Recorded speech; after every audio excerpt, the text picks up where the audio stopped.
So hello guys, অনেক দিন পর ভাবছি আমি আমার মার পায়ে একটু মেহেন্দি করবো। তো মা আসলে মার পায়ে একটু এক্সপেরিমেন্ট করা যাক। সো তোমাদের দেখাই, অনেক দিন পরে করছি তো। তো মা এসে গেছে, তো আমি ভাবলাম মার পায়ে একটু নেল পলিশটা আগে লাগিয়ে নিই, তাহলে একটু সুন্দর লাগবে নেল পলিশটা লাগালে। তো এক পায়ে নেল পলিশ কমপ্লিট করে আমি আরেক পায়ে নেল পলিশটা লাগানো স্টার্ট করলাম, তবে মেহেন্দিটা স্টার্ট করে দেবো। তো দেখো, নেল পলিশও কমপ্লিট আমার, তো মেহেন্দিটাও স্টার্ট করে দিয়েছি। আমি অনেক দিন পর মেহেন্দি করছি, তার জন্য আমার হাতটা একটু কাঁপছে।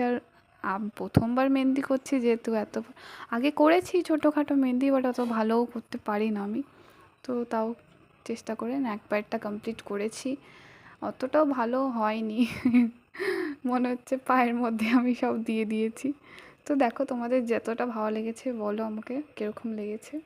তো আমার মা দেখে দেখে ভাবছে যে আমিও কী করবো, আমার মাও মেহেন্দি পড়া স্টার্ট করে দিয়েছে। দেখো